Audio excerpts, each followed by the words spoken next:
Hey, welcome back to my channel, and if you're new here, then welcome. My name is Maddie, and today I'll be talking about romance tropes that I love. First of all, I missed 2 uploading days, which is bothering me a lot, but my schedule this week has just not allowed for me to really sit down and film. That, and also my Wi-Fi went out, which was very inconvenient, but it's back now, and at least we have a video today, so there's that. I've been really excited to do this video. Like I've said, I am a huge fan of romance. I love the romance genre, and there's a lot of tropes that involve romance that I really love and thought would be cool to talk about. And I know a lot of these tropes are very popular, and a lot of readers are going to agree with me on these. So I'm excited to talk about them and excited to discuss them in the comments with you guys if you want to discuss them with me. And along with these tropes, I'm going to share a book that I have read before that I feel like best represents this trope. So I'll also have some book recommendations in this video. But anyway, let's just get started. The first trope I want to talk about is childhood friends to lovers. This is one of my top 5 favorite romance tropes. I love this one. I really love the idea of 2 childhood friends getting together and falling in love with each other as they grow older. There are so many books and pieces of media that do this trope really well. And I think another reason why I love this trope is that the 2 characters really grow together. And going through their coming of age together, they just go through so many things together that it really bonds them. For that reason, they can easily relate to each other. And a book that I think does this trope really well is The Problem with Forever by Jennifer L. Armentrout, which is my favorite novel of all time still to this day. I am obsessed with it. This book follows these 2 characters who grew up in foster care together since they were about 8 years old, maybe a little younger, and then they are adopted out of the foster care system, so they are split apart, but then they meet in high school, and it's just such a beautiful love story. I love the connection these 2 characters have, and I really love that the hero, who is Ryder, is really protective of the heroine, which is Mallory, and really looks out for her. He looked out for her when they were kids, and then when they come back together again, he's still super protective of her. They kind of have that sibling relationship, which makes it even better, because when they do start to have feelings for each other, they're like, oh no, we're more like siblings. We have more of a familial relationship. It's super weird for us to fall in love with each other, but they do anyway. It's so cute.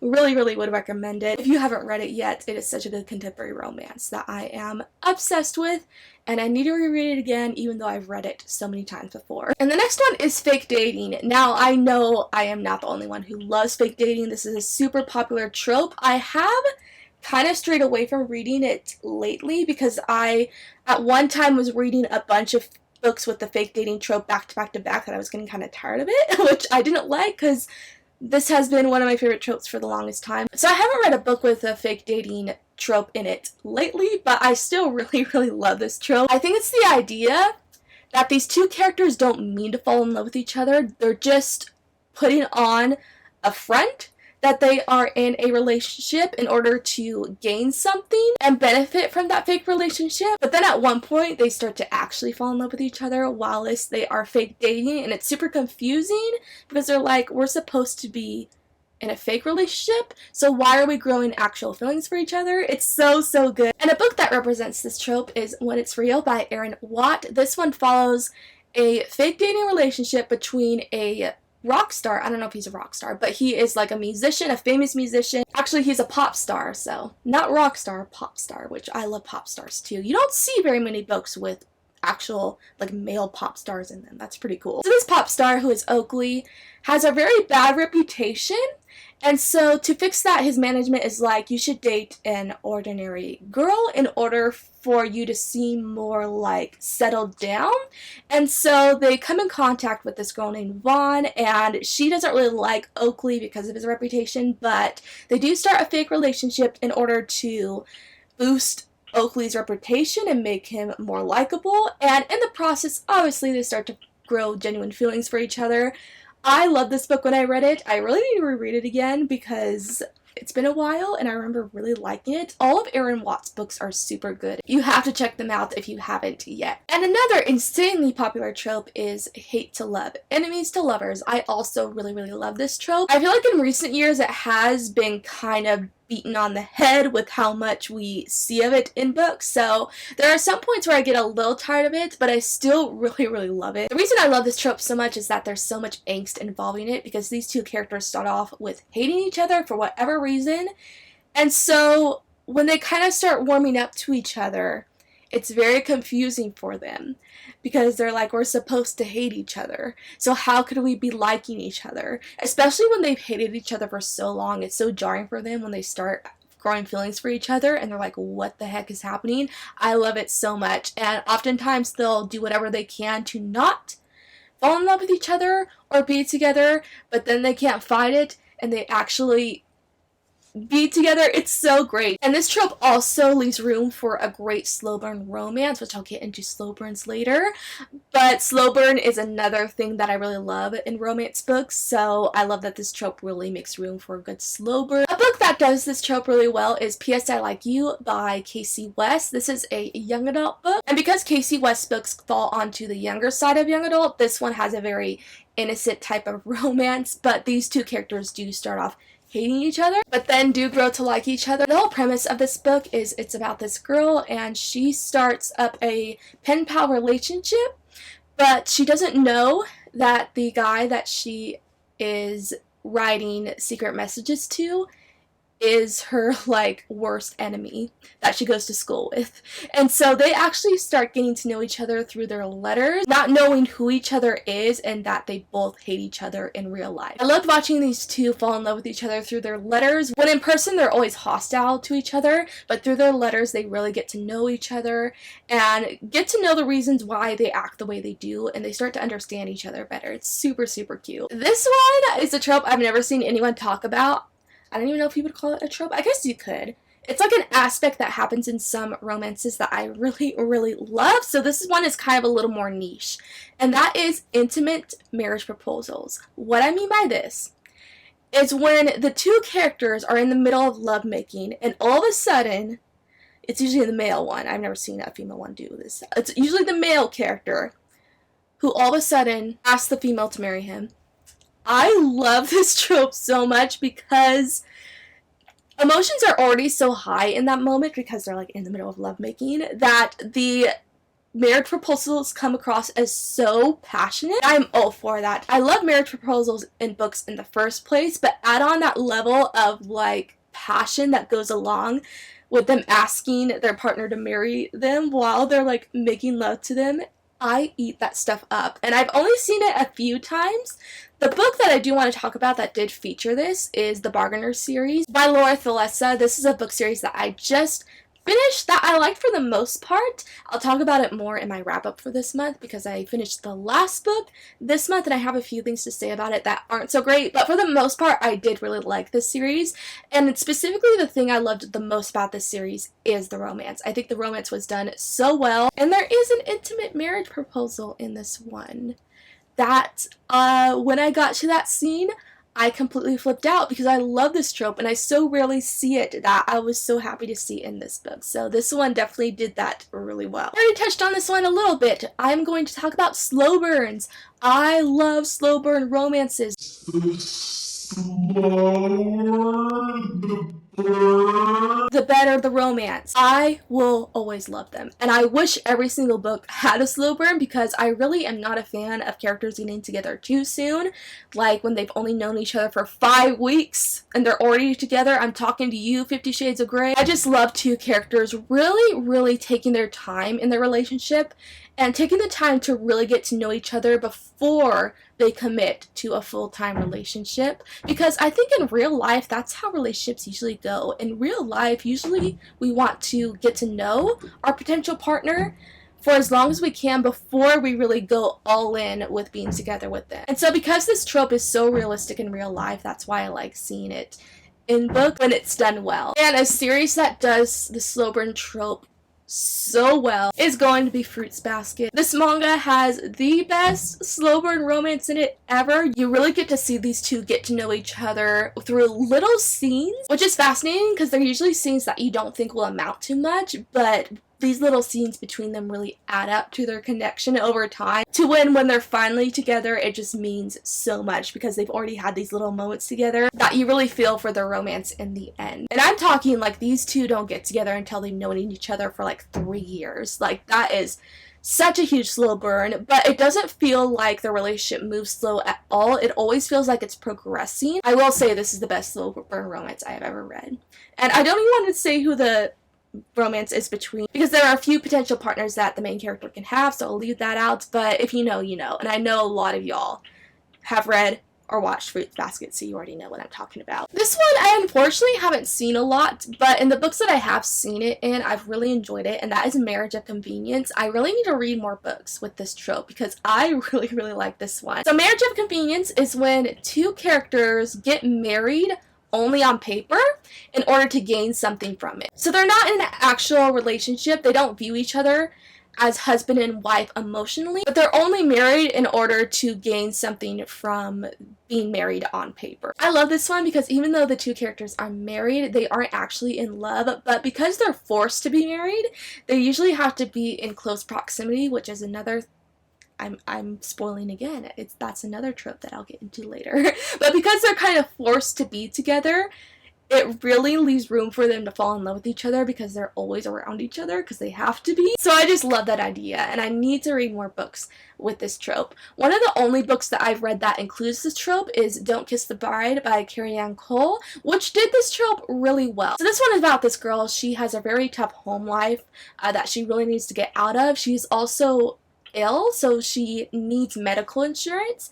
She runs into this guy and he is able to get her on his insurance if he marries her. So they end up getting married so that she can have health care. In the process, they do actually grow feelings for each other. And this one is also an age gap romance, which I don't mind age gap romances. As long as both characters are of legal age, I don't mind it at all, and I actually quite enjoy it. So I also like that about it. And yeah, this is a great trope that I need to read more books from. If you have any Marriage of Convenience book recommendations, please leave them for me because I want to read more of this one. So I would really appreciate that. This one's kind of funny.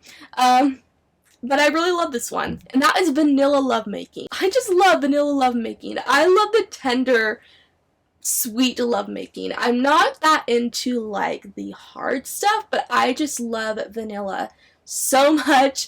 I love sex scenes involving two characters where they just really show their love for each other through their lovemaking. I think it's so sweet, and I will always love books that include that. One book that does this one so well is November 9 by Colleen Hoover. The intimate scene between these two was the most beautiful sex scene I've read in a really long time. And I actually did vlog my experience reading this book, which is still on my channel.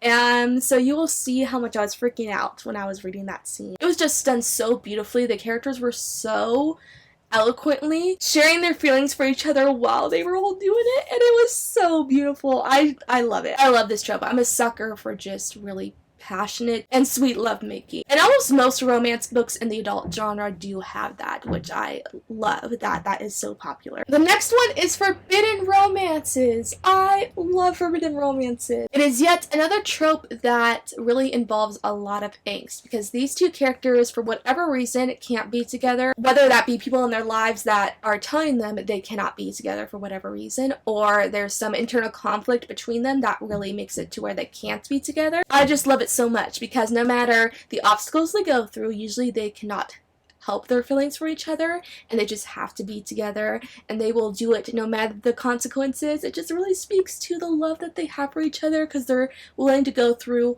anything just to be together. I love it. I love it. I'm obsessed with it. And one book that does this trope really well is One Small Thing by Erin Watt, another book by Erin Watt that I'm going to mention on this list. So this is a situation where these two characters can't be together because of the reputation of one of the partners in this relationship, which is Chase. He has a very bad rap, and he did something to the main character, who is Beth, that really impacted her life in a negative way. And so for that reason, everyone around them is like, they can't be together. They should be enemies. They should hate each other.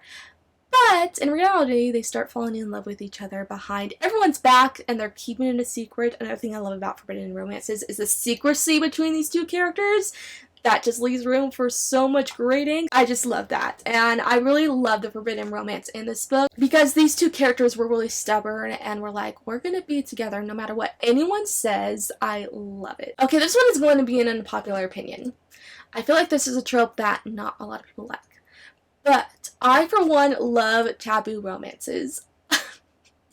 They are a guilty pleasure. I love taboo romances. Whether that be age gap romances, romances between siblings, which I'll get to in a minute. I just love them, and for the reason that I've been expressing why I love most of these tropes is because they involved so much angst. Because these two characters shouldn't be together because of the nature of the relationship and how taboo it is, but they can't fight for their feelings for each other. Taboo romances can fall under the umbrella of forbidden romances, so I think that's why I also like them. And the best taboo romance, in my opinion, is Forbidden by Tabitha Zuzuma. This is a romance that involves two siblings, so it is very taboo. So taboo. But it is also so good. It's so crazy because this is a romance that you shouldn't root for as the reader, but the way these two characters' relationship unfolds really makes you feel for them in a way that makes it to where you kind of start rooting for them, and it's a very weird experience reading this book. It will really teach you something and will give you a different perspective on this kind of relationship. I wouldn't want this relationship to happen in real life, of course, but in fiction form you do kind of like start to feel for it and really understand it and feel empathetic for what these characters are going through. If you are actually into taboo romances, definitely pick this one up because it is a good one. This one I really love, and I feel like it's sort of popular, but I haven't heard anyone talk about it in a long time, and that is different social classes. So that's when one character comes from a poor background and the other comes from a rich background, and they fall in love with each other.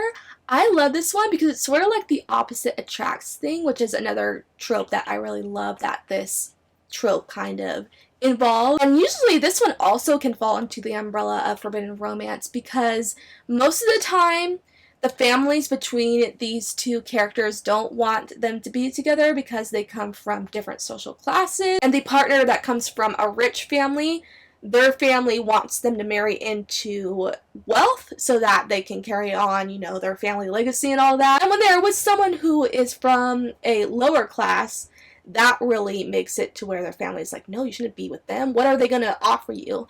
But no matter what, these two can't help but be together because they are in love. I love it so much. And a series, I'm also going to talk about another manga series that does this trope really well, is Ouran High School Host Club. This one is so prevalent in the different social classes because the main character is from a poor background. She gets into this school for the rich on a scholarship because she's super smart, and so she's constantly introduced to a lot of rich students, and she gets involved in the host club of this school. Actually, this one does have a romance where she does get involved with one of the host club guys who is insanely rich. So this one does involve a different social classes romance that is done really well. I really love seeing Haruhi, the main character, try to get used to the world of all these rich people. She has a hard time fitting in, but she tries her best. She's always commenting on like how obnoxious these rich people are and how their lifestyle is just so over the top, and she's like not all for it. It's super funny. I know a lot of y'all have probably seen this one because I do talk about anime a lot, but if you haven't seen it or read the manga series, you gotta. I will say that the manga is a lot better than the anime. The manga has a lot more to do with the romance than the anime does, so I'd recommend to read the manga over watching the anime, but both are really great. And the next one is Grumpy Sunshine. Really love this one. I don't read a lot of it, but from what I have read of it, I really enjoy it. And that is when one partner is always the downer of the relationship, is always pretty just grumpy, as the title of the trope says, and then the other is the sunshine, always happy, always optimistic. And for whatever reason, these two really love each other and want to be together, even though they're kind of opposite. It's another inclusion of opposites attract, which I really love. And usually the sunshine is always bringing out the best in the grumpy partner, and they're the one that really makes them smile. They're usually the only one that can make them smile and make them super, super happy. It's super cute. And I cannot help it, even though I already mentioned it, I'm going to mention Fruits Basket again. This one has such a great example of the grumpy sunshine trope. I will say this is probably one of the original Grumpy Sunshines. I'm probably incorrect on that, but I do feel like this one is the OG Grumpy Sunshine. The next one is Forced Proximity. This one is great. This one is even great when it involves enemies to lovers who have to be in forced proximity. Oh my god, because they already hate each other. So the thought of them being in the same space, being forced to be in the same space together, leaves them so mad, but they end up getting to know each other because they're forced to be together and start liking each other. Yeah.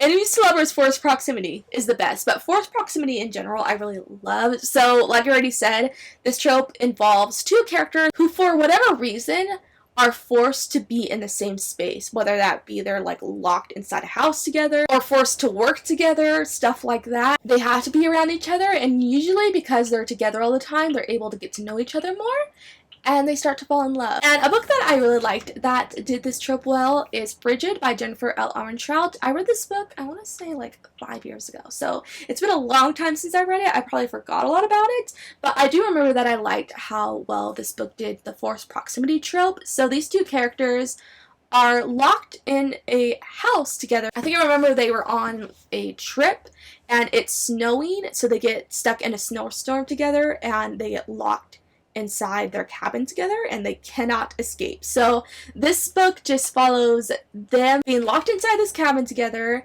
and them actually starting to grow feelings for each other whilst they are forced inside this house and cannot get out. It is great. I need to reread it again because I haven't read it in so long, but I remember really enjoying it. I can't remember if these two actually hate each other.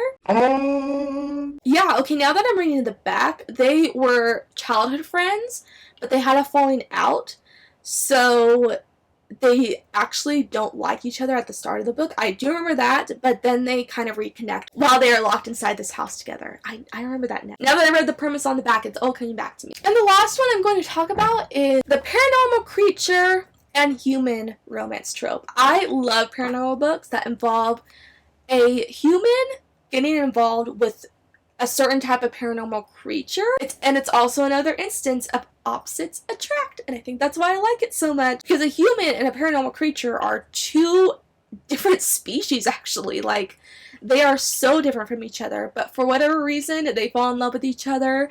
And I love this trope because the paranormal creature is showing the human a whole different world that they're not used to, because the paranormal creature has to show the human their world and their background and their species. And I really love it because the human starts to fall in love with not only the paranormal creature, but their entire background and the nature of their species. A book series that really did this trope well is the Lux series by Jennifer L. Armentrout. That is the third JLA book I have mentioned on this list. I did not expect that, but she's one of my favorite authors, so I have to mention her a lot. I love this one. This one involves a romance between a human and an alien, who is not actually like a little green guy alien. This alien takes the form of a human, so there's that at least. I think it would have been really weird if the alien had been like this bug creature or the little green guy we associate with aliens. Like, that would have been weird, but no. He's actually a human, and him and his species have come to Earth because their planet got destroyed, and so this alien, who is Damon, runs into Kate, who is the human, and this one also involves a great enemies to lovers romance. It also portrays that trope really well as well. So they don't like each other at first, but they grow to love each other, and Kate starts to get introduced to the alien world and all that.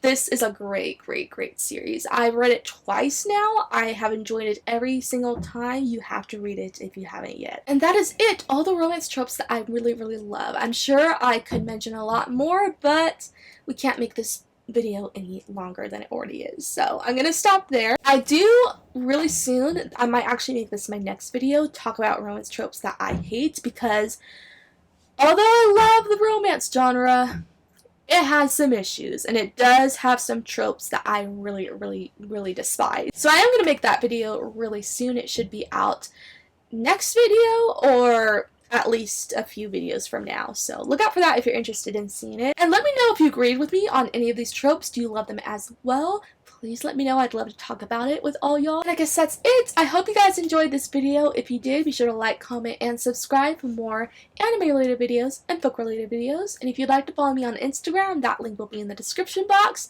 I upload every Tuesday and Saturday, and I will try once again to stick to my schedule. Let's hope I have a video out on Saturday. It's been really hard lately, but I'm going to try my best. And I'll be back really soon. Bye!